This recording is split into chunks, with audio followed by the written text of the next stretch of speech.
আঙ্গুল আছে 5টা, আংটি দিছে 7টা, এক আঙ্গুলে 2টা, একটা এদিকে বেয়া করে দিছে, একটা এদিকে সবাই দিছে। দেখবেন কিছু কিছু লোক আঙ্গুল ভরা আংটি। জিজ্ঞাসা করুন, ভাই এই আংটি কেন দিলেন? জবাব দেবে কেউ কেউ, হুজুর এটা খাজা বাবার খাদেম থেকে এনেছি, মাইনুদ্দিন চিশতির দরবারে আমি গেছি, 1111 টাকা হাদিয়া নিছে, ইয়াকুব পাথরের আংটি। ওই খাদেম সাহেব বইলা দিছে এই আংটি হাতে দিলে জীবনে বিপদ আসে না। বিপদ থেকে বাঁচার জন্য আংটি হাতে দেয় এমন লোক আছে কিনা? তো ওইটার খবর কি? নীলটা এটা হলো ব্যবসায় উন্নতির আংটি। অথচ রিজিকের মালিককে আপনার হাতের আংটি আপনার রিজিক বাড়াইবো আপনারে কইল কে? ও দুস্থ, গণকের কাছে গেলে ইমান যায়। রিজিকের জন্য আংটি হাতে দিলে, বিপদ থেকে বাঁচার জন্য আংটি হাতে দিলে ইমান যায়। পীরের পায়ে সেজদা দিলে ইমান যায়। ছেলে মেয়ে হয় না, আল্লাহর কাছে 2-4 বছর চাওয়ার পরে এখন আল্লাহর কাছে চাওয়া বন্ধ কইরা বিভিন্ন মরা পীরের মাজারে যাইয়া ছেলে মেয়ে চায়, এমন লোক আছে না নাই? অথচ সন্তান দেয়ার মালিক একমাত্র কে? এজন্য আল্লাহ বলছে আবুদুল্লাহ ওয়ালা তুশরিকু বিহি শাইয়া, শিরক করো না, ইন্না শিরকা লা যুলমুন আযীম, শিরক সবচেয়ে বড় অপরাধ। ওয়া মান ইউশরিক বিল্লাহি ফাকাদ হারামাল্লাহু আলাইহিল জান্নাহ, যে শিরক করে আল্লাহ নিজে বলেন তার জন্য আমি আল্লাহ জান্নাত হারাম বানায়া দেই। আমার প্রিয় ভাই, নির্বাচন যখন আসে কত নেতা শিরিক করে, মাইকটা হাতে নিয়ে বক্তৃতা দিতে গিয়া কয় আমাদেরকে আপনারা ভোট দিয়েন, পাশ করাইয়েন, আস্তে কইরা কইয়া দে জনগণ সকল ক্ষমতার উৎস।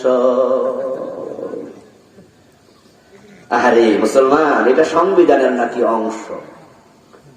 এটা আমাদের দেশে মুসলমানের দেশের সংবিধানের অংশ।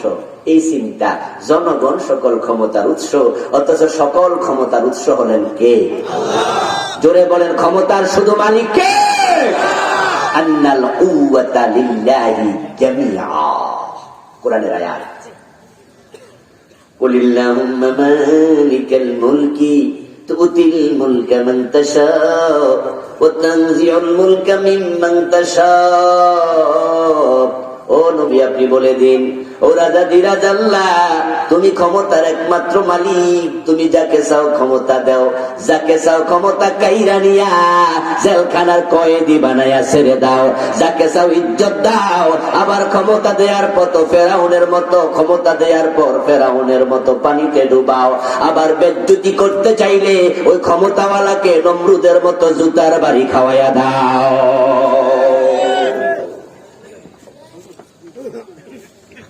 আমার ভাইয়েরা, শিরক বাংলাদেশে অ্যাভেলেবেল।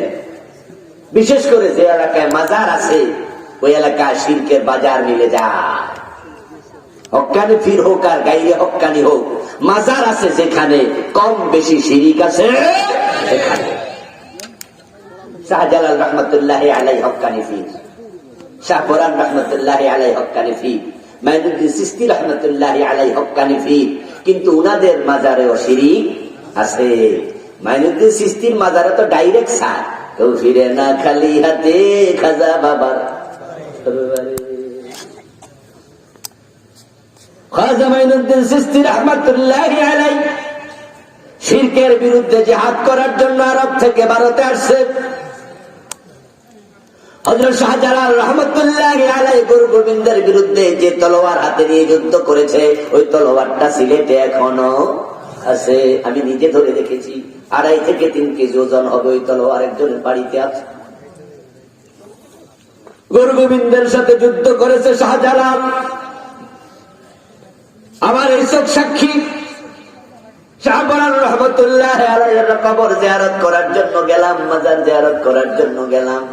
উনার কবর জিয়ারত করতে গিয়া দেখি টিলার উপর উনার কবর। 1999 সনে গেছি ছাত্র জীবনে, সিলেট ঘুরতে গেলাম, ভাবলাম হুজুরকে একটু সালাম দিয়া যাই। কবর জিয়ারত জায়েজ আছে কিনা? কবর জিয়ারত সুন্নাহ, কাছে দিয়া যাবেন, কবর জিয়ারত করবেন, কোনো অসুবিধা নাই।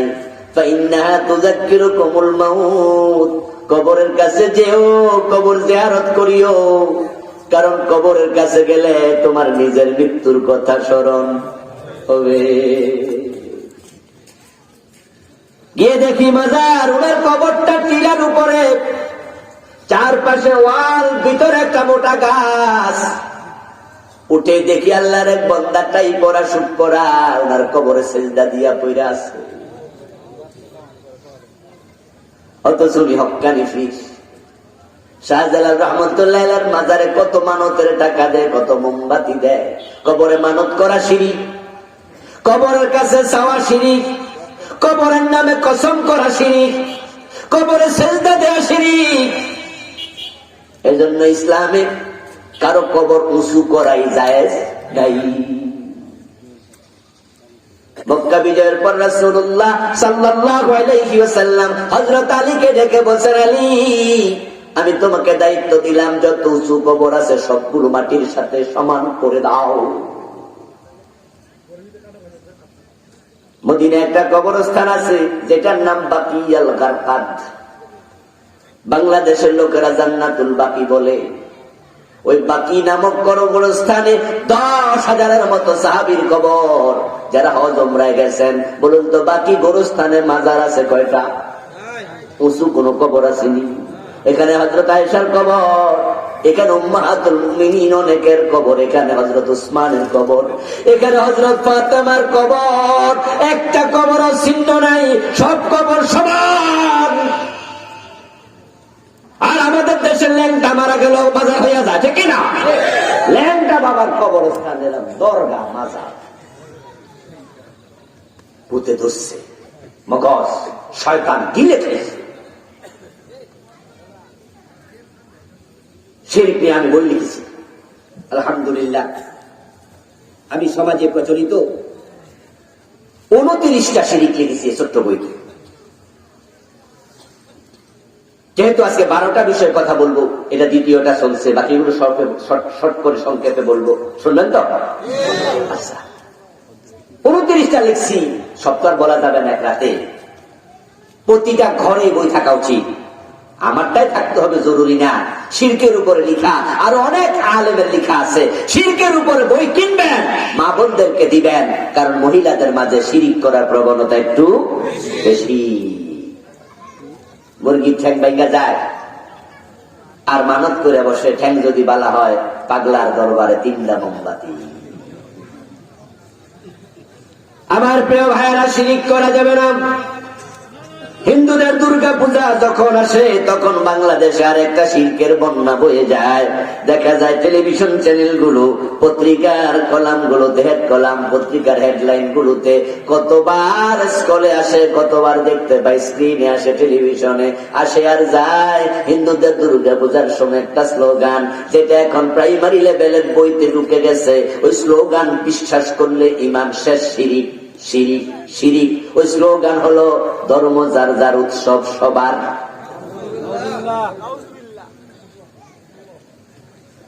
ও মুসলমান, এটা আল্লাহর কোরআন বিরোধী স্লোগান। পবিত্র কোরআন মাজিদ আল্লাহ তাআলা বলেছেন, লাকুম দীনুকুম ওয়ালিয়া দীন। এই আয়াত মুখস্থ পারে না এখানে একজনও তো নাই, সবাই তো পারেন। বাংলা অর্থ হলো, ধর্ম যার যার, লাকুম দীনুকুম ওয়ালিয়া দীন। তোমার ধর্ম তোমার, আমার ধর্ম আমার। দুইটা এক না আলাদা? জোরে বলেন, লাকুম দীনুকুম, তোমাদের ধর্ম তোমাদের, ওয়ালিয়া দীন, আমার ধর্ম আমার। যদি ধর্ম আলাদা হয়, তাহলে স্লোগান আলাদা হবে, ধর্ম যার, উৎসব তার। আরো কত রঙে শিরিক ঢুকছে, 29টা লেখছি। আমার বন্ধু, শিরিক থেকে বাঁচুন। 3 নাম্বার আল্লাহ বলে, ওয়াবিল ওয়ালিদাইনি ইহসানা। যাদের মা বাবা আছে, শোনো মুসলমান, আল্লাহর অর্ডার হলো মা বাবার সাথে ইহসান করতেই হবে। এটা সন্তান হিসাবে আল্লাহর পক্ষ থেকে তোমার উপর দায়িত্ব।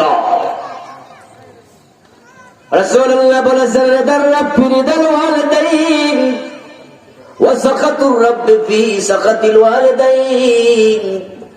তুমি আল্লাহকে খুশি করতে যদি চাও, শোনো, মা বাবার সন্তুষ্টির উপর আল্লাহর সন্তুষ্টি নির্ভর করে। যে সন্তানের উপর মা বাপ না খুশ, মা বাপ নারাজ, শতবার হজ করে আল্লাহকে রাজি করতে পারবে না, কোটি টাকা খরচ করে আল্লাহকে রাজি করতে পারবে না, তাহাজ্জুদ পরে কপালে কালো দাগ ফালাইলেও আল্লাহ রাজি হবে না। 5 তলা 7 তলা 10 তলা বিল্ডিং এর নিচে ফাউন্ডেশন থাকে, ফাউন্ডেশন না থাকলে বিল্ডিং দাঁড়ায় না। যে সন্তানের উপর আল্লাহ তার মা বাবা খুশি না, ওই সন্তানের উপর আল্লাহ কোনোদিন খুশি হবে না। বরং আমরা যারা আল্লাহকে তাড়াতাড়ি খুশি করতে চাই, কে না চায়? সবাই তো চায় আমার আল্লাহ আমার উপর খুশি হোক। আমি আপনাদেরকে বলছি, যাদের মা বাবা আছে, দোস্ত শোনো, মা বাবাকে খুশি করো, আল্লাহ অতি সহজে খুশি হবে। সুবহানাল্লাহ পড়ো। কথাটা আমার না, কথাটা হচ্ছে কোরআনের সবচেয়ে বড় মুফাসসির যিনি, আব্দুল্লাহ ইবনে আব্বাস, রাসূলুল্লাহর স্বাস্থ্য ভাই, যাকে রাইসুল মুফাসসিরিন বলা হয়, উনার এটা সহিহ বুখারীর হাদিস। আব্দুল্লাহ ইবনে আব্বাস বলেন, ইন্নী লা আ'লামু আমালান আকরাবু ইলাল্লাহি মিন বিররিল ওয়ালিদাইন। তোমরা আল্লাহর কাছে যাওয়ার জন্য, নৈকট্য পাওয়ার জন্য কত আমল করো। আমি ইবনে আব্বাস বলছি, শোনো, আল্লাহর ইবাদত করে করে কাছে যাওয়ার জন্য যত ইবাদত আছে, মা বাবার সন্তুষ্টি অর্জন করো, তাদের খেদমত করো। তাদের খেদমতের মাধ্যমে আল্লাহর যত তাড়াতাড়ি কাছে যাওয়া যায়, এমন আর কোন আমল আছে আমি ইবনে আব্বাস জানি না। হুমা জান্নাতুকা ওয়া নারুকা, তারাই তোমার জান্নাত, তারা তোমার জাহান্নাম। আল্লাহর হাবিব মেরাজের রাতে যাইয়া দেখেন জান্নাতে এক বেটা বইয়া বইয়া কোরআন তেলাওয়াত করতেছে। রাসূলুল্লাহ আশ্চর্য হলেন, কি রে, এ বেটা জান্নাতে আসলো, কোরআনও পড়তেছে, এই অনুমতি আল্লাহ তারে দিল, নিঃসন্দেহে বড় আমলওয়ালা মানুষ।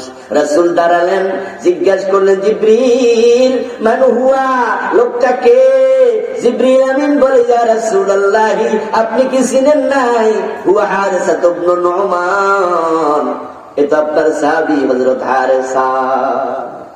অথচ ইতিহাসে পাওয়া যায় হযরত হারিসা তখনও দুনিয়ায়, তিনি ইন্তেকাল করেছেন অনেক পরে, অনেক পরে। কোন কোন ঐতিহাসিক বলেছেন আমিরে মুয়াবিয়ার যুগে। অথচ রাসূল দুনিয়ার হারিসাকে জান্নাতে কোরআন তেলাওয়াত করতে দেখলো। দুনিয়ায় ফিরে এসে রাসূলুল্লাহ ডাকলেন, হারিসা, এমন কি নেক আমল করো, গোপনে গোপনে জান্নাতে ঢুকে গেছ অলরেডি, কোরআন তেলাওয়াত করতেছো।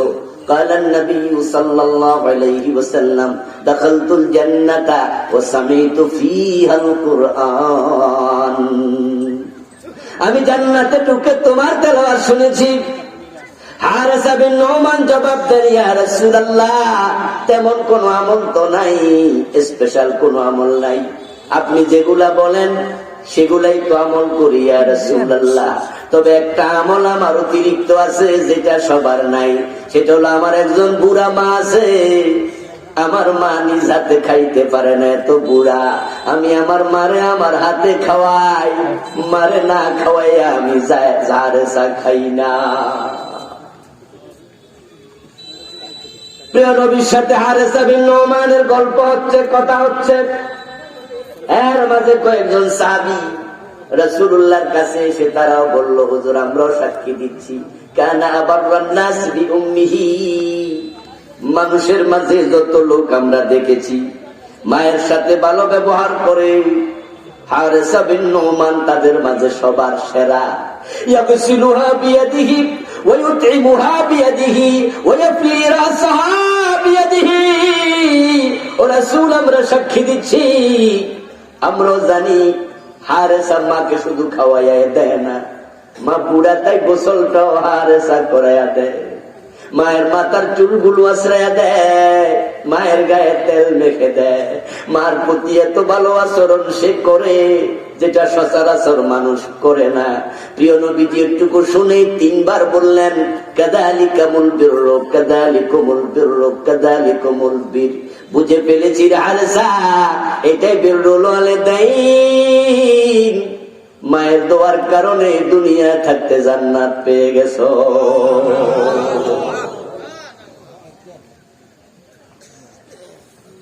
ও যুবকেরা, মা বাবার খেদমত করো, জান্নাত সহজে মিলে যাবে। মা বাবা খুশি তো আল্লাহ খুশি, মা বাবা নারাজ তো আল্লাহ নারাজ। দুনিয়ায় যত সফল মানুষ দেখো, সম্মানী মানুষ দেখো, খোঁজ নিও ভাই, একান্তে খোঁজ নিও। আমি যাদেরকে চিনি, যাদেরকে জানি, সকল মানুষ যারা বড় আলেম ওলামা যারা, তাদের সবার উপর তাদের মা বাবা খুশি।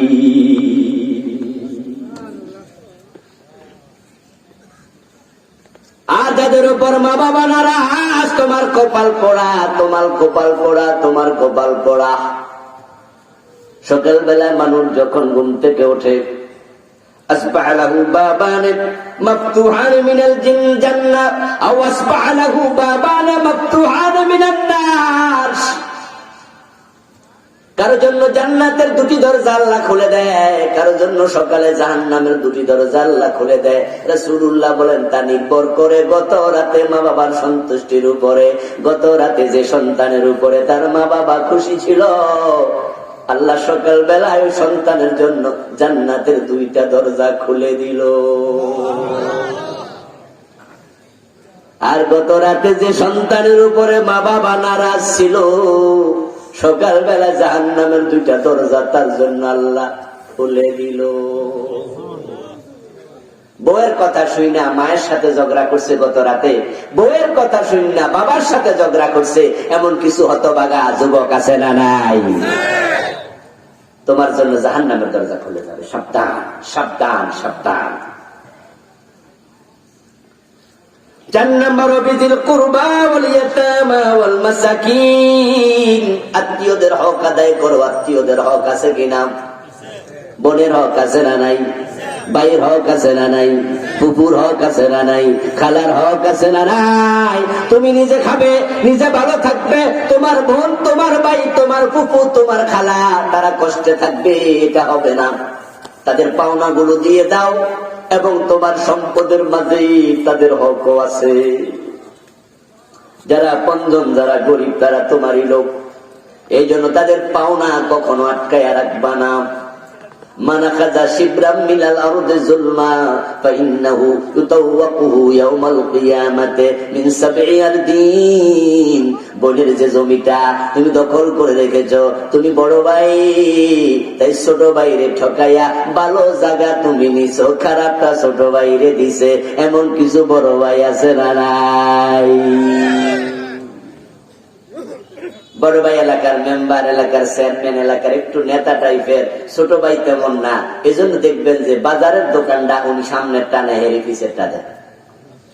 বড় ভাই ক্ষমতা আছে তাই দেখা যায় যে ক্ষেতের পাশে যেখানে রাস্তা আছে এটা হে নেয়, আর যেটা রাস্তা না এটা ছোট ভাই দিতে।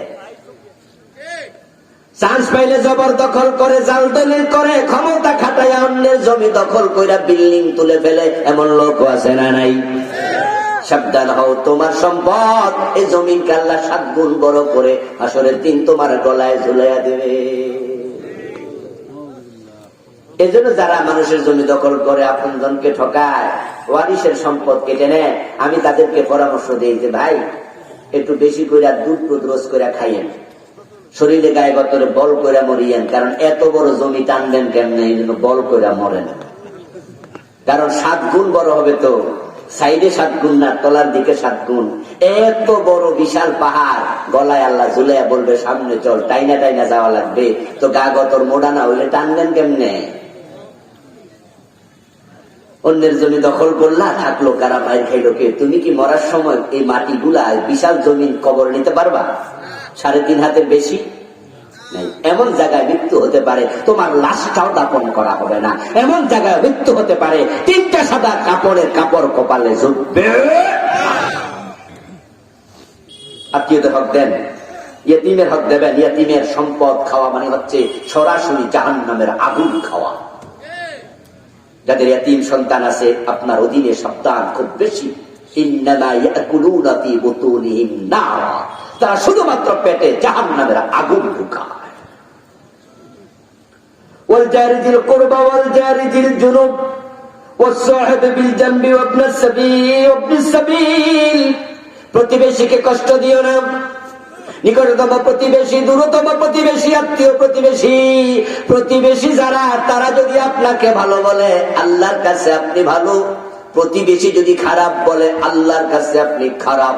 রাসূলুল্লাহর নিকটে এক মহিলার আলোচনা হলো।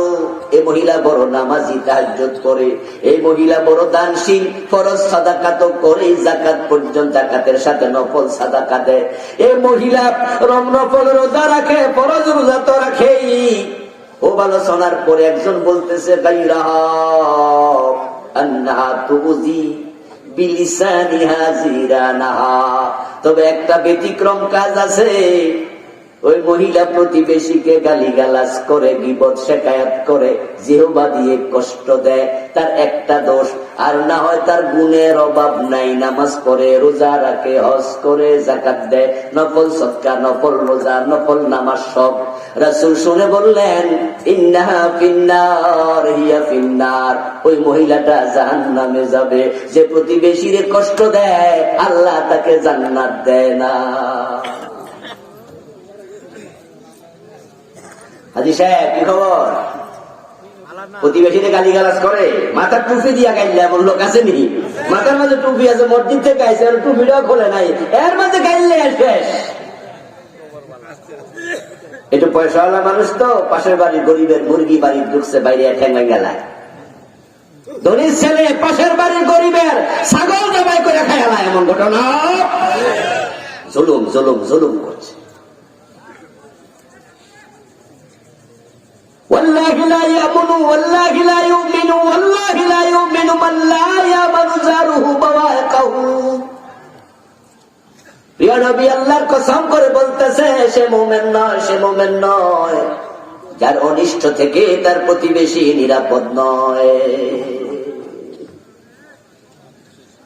পেট ভরে খাইলেন, প্রতিবেশী না খাই আছে, গরিব, খবর নেয় না, খবর নেয় না, নিজেরা জৌলসে আছে।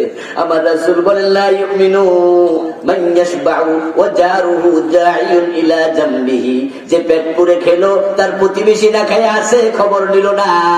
আমি নবী বলছি এই লোকটা এখনো মুমিন হতে পারে নাই। প্রতিটা অংশ নিয়ে, এই যে পরিবার, মা বাবা, এরপরে প্রতিবেশী, সবগুলো নিয়ে আমি আলাদা আরেকটা বই লিখেছি আলহামদুলিল্লাহ। এই বইটা 244 পৃষ্ঠা, অনেক বড়। এটা নামে আমি দিয়েছি ব্যক্তি ও পরিবার গঠন ইসলাম। স্টেজে বইগুলো আছে, আমার ড্রাইভার সাহেবের কাছ থেকে নেবেন। 7টা লিখেছি। সর্বশেষ যেটা লিখেছি এটা গত মাসে আসছে নভেম্বরে, আলহামদুলিল্লাহ, গত মাসের আগের মাসে। সেটা 400 পৃষ্ঠা। অহিরায়না পরকাল, একবারে মৃত্যু থেকে জান্নাত জাহান্নাম পর্যন্ত 550 উপরে হাদিস লিখেছি, অনুবাদ সহ, হাদিসের দলিল নাম্বার সহ, কিতাব নাম্বার সহ 500 উপর আয়াত এনেছি। এগুলো আপনাদের জন্য পাথেয়। সবাই লিখতে পারবে না, সবাই বলতে পারবে না, অনেক জানে কিন্তু মাইকের সামনে আসলে কইতে পারে না, এমন কিছু লোক আছে। আমার এক ওস্তাদ ছিল, অনেক বড় ওস্তাদ, মারা গেছে, মাওলানা আমিরউদ্দিন রাহিমাহুল্লাহ, অনেক বড় আলেম ছিল। তো হুজুর গল্প করতো, বলতো আমার বিভিন্ন মাহফিলে সভাপতি বানায় আমি যাই, কিন্তু বক্তা দাওয়াত দিলে যাই না। কেন? কই যে মাইক হাতে নিয়ে সব ভুলে যায়। আমাদেরকে কাফিয়া পড়াইছে, সরে দাবি পড়াইছে, সরে তাজিব পড়াইছে। মানে উনি অনেক বড় আলেম ছিলেন। উনি বলতেন মাইক সামনে গেলে সব ভুলে যায়। অথচ আপনাদের কিশোরগঞ্জে একজন বক্তা ছিল ভৈরব এলাকায়, মসজিদের টাকা তুলতে তুলতে বাংলাদেশের সেরা বক্তা হয়ে গেছে। নাম আমি কমু না, আপনারা নিজেরটা নিজে কোন কেন কই যে আমরা বলো, আমরা কমু না। হাফেজও ছিল না, দাখিল পাশও ছিল না, কিন্তু উনার ওয়াজ শুনে আমিও কেঁদেছি। একবার একটি আলোচনা মাকে নিয়ে বাবাকে নিয়ে করলো, ভাই রে ভাই, গাড়িতে বসে বসে আলোচনা শুনছি, ড্রাইভার লাগাইছে, মা বাবার আলোচনা এমন ভাবে আলোচনা করছে, কথার মাঝে জাদু ছিল। আমারও চোখে পানি চলে আসছে। এলেম নাই বলতে পারে, আবার এলেম আছে বলতে পারে না। সবাইকে বলার তৌফিক আল্লাহ দেয় না। আর বলা যতটা না কঠিন, লিখা তার চেয়ে 100 গুণ বেশি কঠিন। আলহামদুলিল্লাহ, এই বইগুলো খুবই জরুরি। ব্যক্তি পরিবার নিয়ে, প্রতিবেশীর হক নিয়ে লম্বা লেখা আমি দলিল সহ এ বইতে লিখেছি। আমার প্রিয় ভাইয়েরা, এরপর আল্লাহ বলছেন ওমা মালাকাত আইমানুকুম, নিজের অধীনস্থর ব্যাপারে সাবধান, ছেলে মেয়ের ব্যাপারে, দাস দাসীর ব্যাপারে, চাকর বাকরের ব্যাপারে সাবধান হবেন। আলা কুল্লুকুম রাইন ওয়া কুল্লুকুম মাসউলুন আন রাইয়াতিহি, আপনার অধীনস্থর ব্যাপারে আপনাকে প্রশ্ন করা হবে। আপনি ফজরের নামাজে চলে গেছেন, নিজের ছেলে ঘুমায় আছে, কলেজে পড়ে, ভার্সিটিতে পড়ে, মসজিদে নেন নাই, হাসরের ছেলের নামাজের ব্যাপারে আপনাকেও জবাব। যুবতী মেয়েটা কলেজে যায়, ইউনিভার্সিটি যায়, হাজী সাহেব বাবা বোরকা সিলাইয়া দেয় না, নিজের মেয়ে প্রাইভেট পড়ে একটা যুবক ছেলের কাছে, মেট্রিকে পড়ে, এসএসসিতে পড়ে। আপনার মেয়েটা যুবতী সুন্দরী, ইউনিভার্সিটি পড়ুয়া, ওই টিউটরের কাছে, হাউস টিউটরের কাছে দিয়া দিচ্ছেন, দুইজন এক টেবিলে পড়তেছে। বেপর্দা একটা মেয়ে একটা ছেলে যখন একত্রিত হয়, তাদের দুইজনের মাঝে একজন আছে, তার নাম হলো ইবলিস, শয়তান। আপনার মেয়েটা সুন্দর, চেহারা সুন্দর, ঠোঁট সুন্দর, মাথা সুন্দর, যৌবন কালে বুক সুন্দর, পিঠ সুন্দর, চুল সুন্দর। এই মেয়েটার সৌন্দর্য আল্লাহ দিয়েছে তার হাজব্যান্ডকে দেখার জন্য, নয়ন জুড়াবে, তার হাজব্যান্ড তার কাছে যাবে, তাকে পাবলিকের সম্পদ বানানোর জন্য দেয় নাই। আপনার মেয়েটা বেপরদায় চলে, হাজার পুরুষ তাকে দেখে স্বাদ নেয়। আপনার মেয়ে হয়ে গেল শয়তানের রশি তুল্য, শয়তানের রশি দিয়া বেঁধে হাজার যুবককে জাহান্নামে ফেলে দেবে। আর আল্লাহ আপনারে বলবে, বাবা অধীনস্থ মেয়ের খবর কি, তুই তো দায়ুস। قال النبي صلى الله عليه وسلم الديوس لا يدخل الجنة, প্রিয় নবীজি বলেছেন দায়ুস জান্নাতে যাবে না।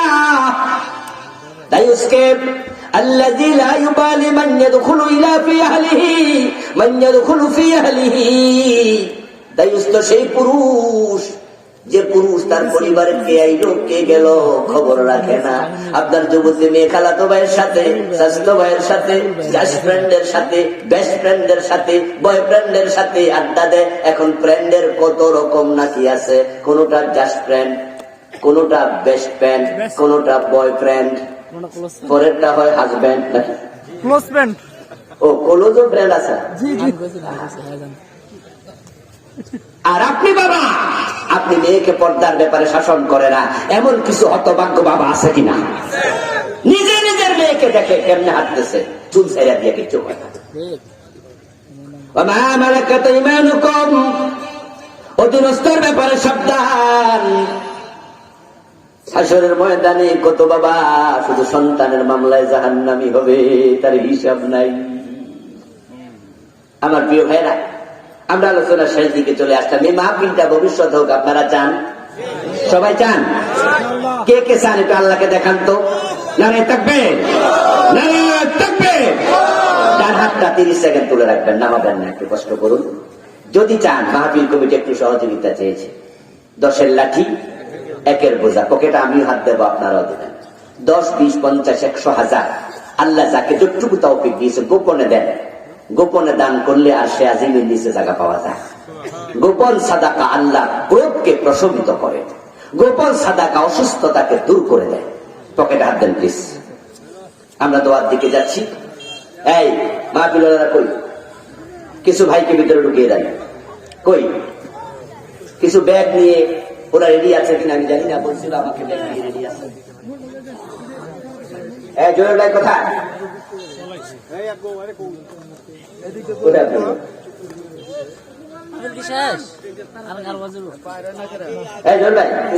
ভিতরে ঢুকে দেন। কই লোক, কই আপনার? এটা জিকির করুন, লা ইলাহা ইল্লাল্লাহ।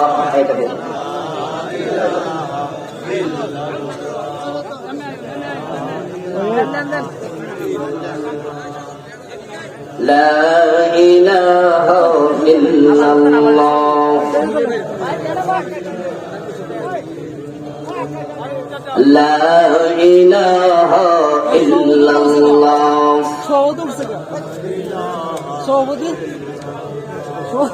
لا إله إلا الله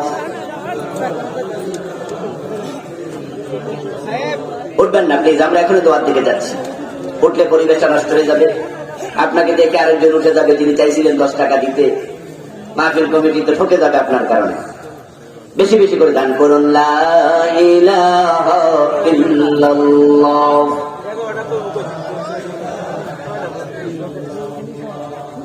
লা ইলাহা ইল্লাল্লাহ,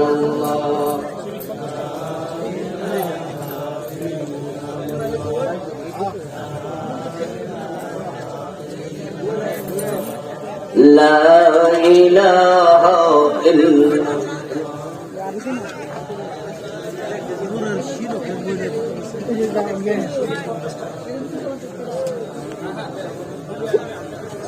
لا إله إلا الله، لا إله إلا الله محمد رسول الله.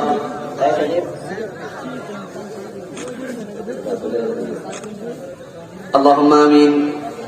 اللهم أنت السلام ومنك السلام، تباركت يا ذا الجلال والإكرام. ربنا لك الحمد كما ينبغي لجلال وجهك وعظيم سلطانك.